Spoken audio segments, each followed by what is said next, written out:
Nigeria is still in recession. Mr. Vincent Nwani, Director of the Research Unit of the Lagos Chamber of Commerce and Industry, LCCI, has a different view to the World Economic Declaration on Nigeria. Low productivity. He insists the country is still in recession. Well, Nigeria is still in recession, technically until it is announced otherwise. The Federal Ministry of Finance have not come up to tell us that Nigeria is not out of recession. You know, for you to be out of recession, you would have maintained a positive growth for 2 consecutive quarters. That is theoretical, that is academic, and that has not happened. But again, all the signs on the world shows that Nigeria is already on its way out of recession.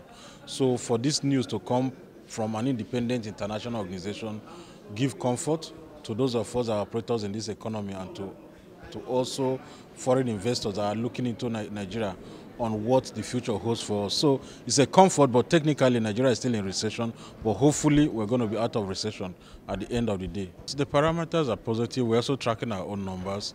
All of these parameters are positive, but it is still too early to celebrate. You know, we want a labor-driven economy. What is still driving our economy right now is that oil prices have stabilized at 50 plus, and production level of crude oil have also stabilized at 2 million barrels per day plus, you know, and these are all fragile indicators, because to control oil price is not in the hands of Nigeria. Even to control quantity, somehow it's not in our hands, because anything can happen. You know, production flow might drop because of the hostilities in the Niger Delta, which we have not completely addressed. So it is still a recovery standing on a very fragile platform. You know, if these growths that we're seeing are powered by non-oil activities in non-oil, we'll be more comfortable. But for that to happen, it takes some time. Of course, I said the other day that we need oil to go out of oil. We need oil to diversify. So what we'll be doing now, one, is to use this money coming from oil to address our infrastructure challenge, and use policy environment to address ease of doing business challenge.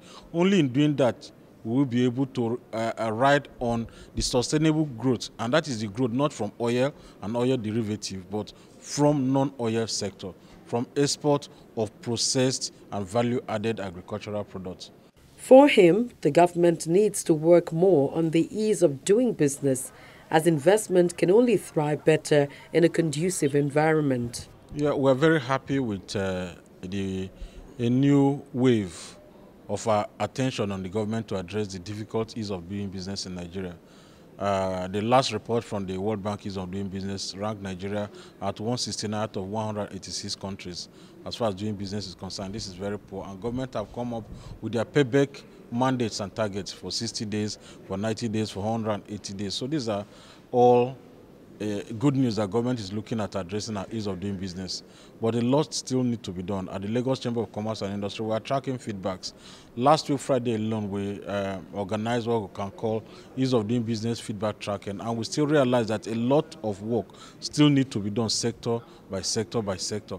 We just talk about oil now, and I said it is too early to celebrate the successes from oil. And the oil operators then told us that day that for you to just a simple contract in oil and gas industry, you need to, it takes Nigeria about 38 months. World average is 6 months. You know, it takes about 250 steps to get this contract approved with all the transparency issues. So we still need to do more. It's not just SON, it's not just NAFDAC. We need to clean up our port environment.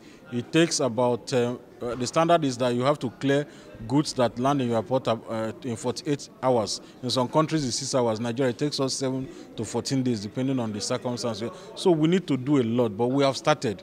And the journey of 1,000 miles begins in a day. Somebody said it begins by just a step.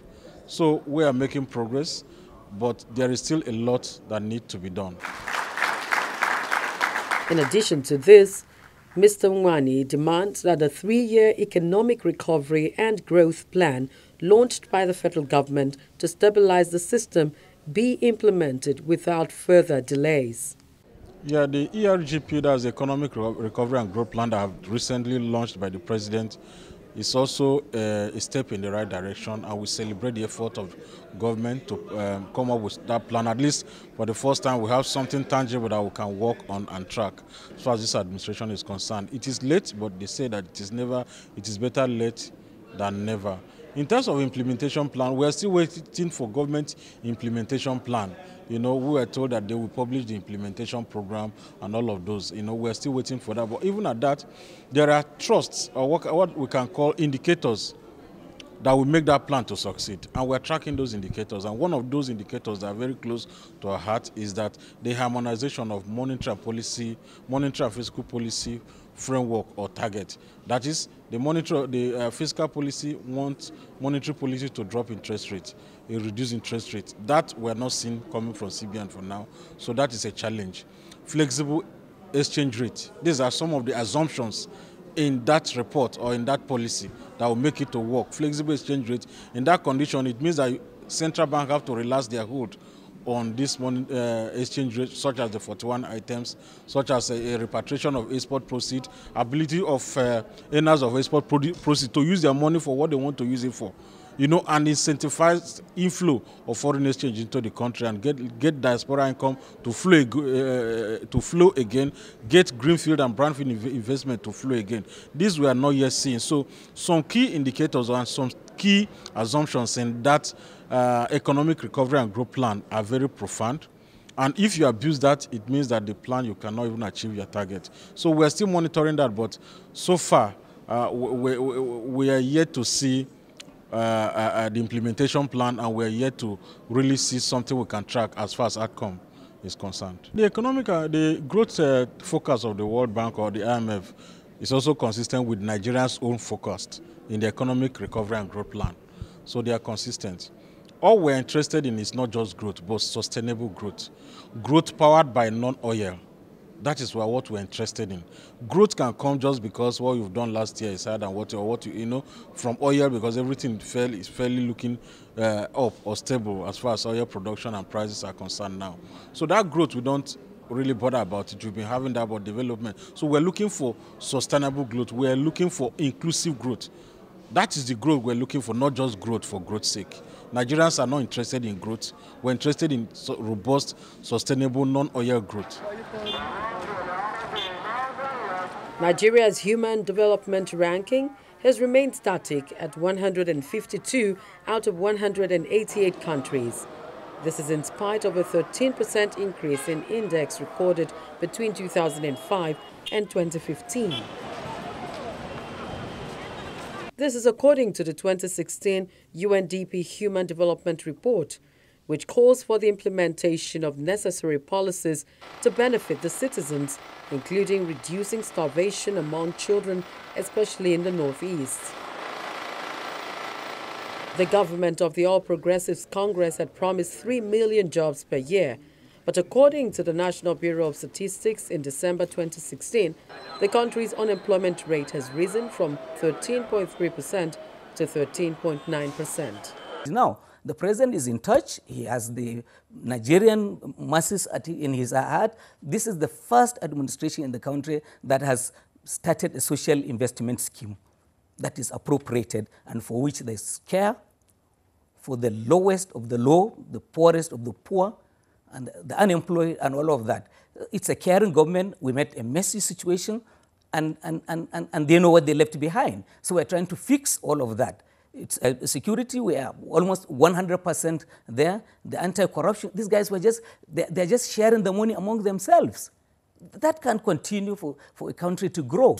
Yes, we had gone through a lot. The economy had really punished us very well as a government ourselves.